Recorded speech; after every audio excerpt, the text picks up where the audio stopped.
इस सर्किट की हेल्प से और इस time controlled ESP32 web server की हेल्प से अब आप किसी भी स्विच या रिले को टाइम कंट्रोल स्विच या टाइम कंट्रोल रिले में कन्वर्ट कर सकते हैं। इनफैक्ट आप किसी भी डिवाइस को टाइम कंट्रोल डिवाइस में कन्वर्ट कर सकते हैं। इस सिस्टम से आप न सिर्फ स्मॉल लोड्स को टाइम बेसिस पे कंट्रोल कर सकते हैं, बल्कि आप बड़े लोड्स को भी कंट्रोल कर सकते हैं, जैसे कि for example water pumps, heaters, refrigerators, street lights, generators, door locks, blinds. आप ऑटोमेटिकली किसी भी इलेक्ट्रिकल लोड को अपनी मर्जी से एक खास टाइम ड्यूरेशन के लिए ऑन कर सकते हैं। बस आपको सिर्फ स्टार्ट टाइम और स्टॉप टाइम सेट करना होगा and then you can leave everything else to the controller. इस प्रोजेक्ट के लिए आपको चाहिए ESP32 wifi plus Bluetooth module, DS3231 RTC real time clock और एक 5 volt SPDT type relay. As usual I am using my newly designed ESP32 development board, क्योंकि इस पे मेरे पास ऑलरेडी वो सारे के सारे कंपोनेंट्स हैं जो मुझे इस प्रोजेक्ट के लिए चाहिए, जैसे कि फॉर एग्जांपल ये 5 volt relay, the ESP32 wifi plus Bluetooth module itself, और सबसे इम्पोर्टेंट ये 5 वोल्ट और 3 एम्प्स की power supply. Since this is a development board और मैं इसे यूज़ करता हूँ for making and testing my ESP32 based project, so that's why I have soldered female headers on the left and right sides of the ESP32 Wi-Fi plus Bluetooth module so that I can connect other sensors and breakout boards. इस particular project के लिए मैंने DS3231 RTC real time clock को connect किया हुआ है ESP32 wifi plus Bluetooth module के साथ। तो अगर आप भी सेम यही डेवलपमेंट बोर्ड बनाना चाहते हैं तो आप मेरी प्रीवियस वीडियो देख सकते हैं, I will add a link in the description. Anyway, आप सेम एग्जैक्ट कनेक्शंस जो हैं ब्रेडबोर्ड पे भी कर सकते हैं। And now let's quickly go through all the connections. So my dear friends, जैसे कि आप देख सकते हैं कनेक्शंस इसके बिल्कुल सिंपल हैं। ये है DS3231 रियल टाइम क्लॉक, और आप लोगों ने इसके VCC और ग्राउंड को ESP32 wifi plus Bluetooth module के 3.3 वोल्ट और ग्राउंड के साथ कनेक्ट करने हैं। और आप लोगों ने इसके SDA और SCL को ESP32 wifi plus Bluetooth module के 21 और 22 पिंस के साथ कनेक्ट करने हैं।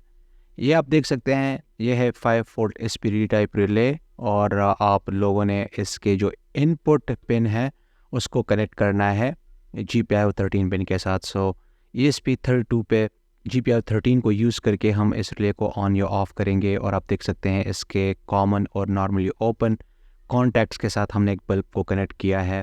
इस इंटरफेस को देख के आपको बिल्कुल भी टेंशन लेने की ज़रूरत नहीं है, क्योंकि आपको अपने लैपटॉप या कंप्यूटर पे मैनुअली ये पेज डिज़ाइन करने की ज़रूरत नहीं है। इस पेज का जितना भी कोड है वो सब ESP32 पे रन हो रहा है, क्योंकि हम ESP32 को as a web server use कर रहे हैं। वैसे तो ये बहुत ही बेसिक सा इंटरफेस है। अगर आपको HTML कोडिंग आती है तो आप अमेजिंग किस्म का इंटरफेस डिज़ाइन कर सकते हैं।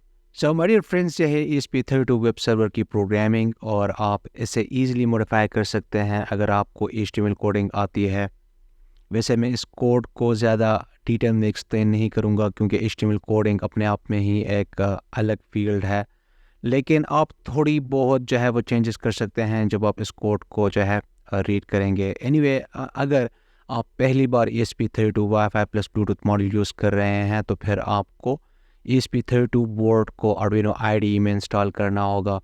तो मेरे केस में मैं ऑलरेडी इसको इंस्टॉल कर चुका हूं, और अगर मैं टूल्स के मेन्यू में जाऊंगा और यहाँ पे आप देख सकते हैं बोर्ड में मेरे पास है ESP32 Arduino, और मेरे पास है ये ESP32 डेव मॉड्यूल। मेरे पास ये सारे के सारे वेरिएंट्स हैं ESP32 के, तो मैं ऑलरेडी इसको इंस्टॉल कर चुका हूँ। अगर आपने इसकी इंस्टॉलेशन करनी है तो आप मेरी प्रीवियस वीडियो देख सकते हैं, लिंक आपको नीचे डिस्क्रिप्शन में मिल जाएगा। इसके बाद फिर आप लोगों को ये लाइब्रेरीज भी इंस्टॉल करनी होंगी, तो मैं आप लोगों को तरीका सिखा देता हूँ। आप लोगों ने इस RTC LIB लाइब्रेरी इसको जो है आप लोगों ने सेलेक्ट करना है, फिर कॉपी करना है। इसके बाद आप लोगों ने जाना है स्केच के मेन्यू में, यहाँ से इंक्लूड लाइब्रेरी में, and then you will have to click on the manage libraries.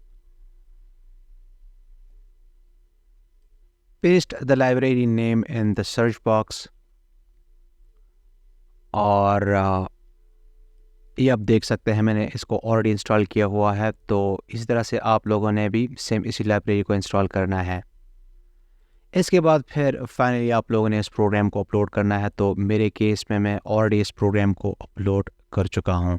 While the ESP32 is still connected to your laptop or computer, आप लोगों ने सीरियल मॉनिटर को ओपन करना है and then copy the IP address.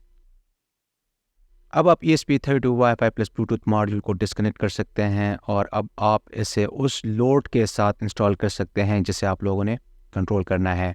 Demonstration purposes के लिए मैं ये 110 और 220 वोल्ट AC बल्ब जो है मैं यूज़ कर रहा हूँ। Guys, safety first. जब 220 वोल्ट कनेक्टेड हो तो आप लोगों ने बिल्कुल भी रिले के कॉन्टैक्ट्स को टच नहीं करना, ना आप लोगों ने PCB के बॉटम या टॉप साइड को टच करना है क्योंकि ये एक्सट्रीमली डेंजरस हो सकता है। और जहाँ तक पॉसिबल हो तो आप लोगों ने प्रोटेक्टिव ग्लव्स पहनने हैं।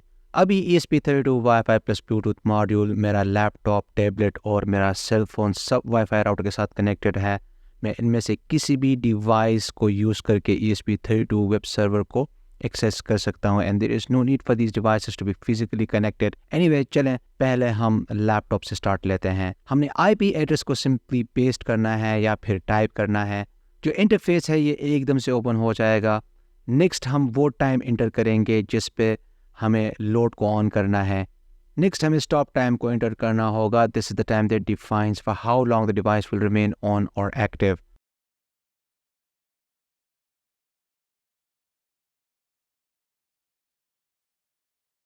जैसे कि आप देख सकते हैं बल्ब ऑन हो गया है and now it will remain on for exactly 1 minute.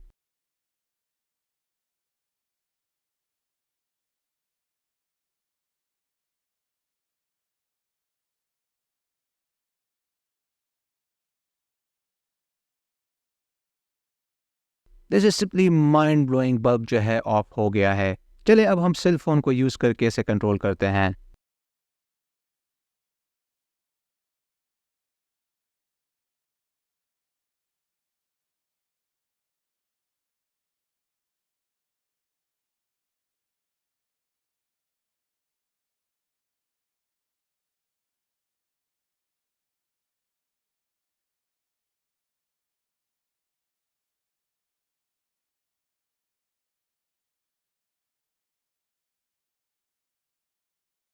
चलिए अब हम टैबलेट को यूज़ करके इसे कंट्रोल करते हैं।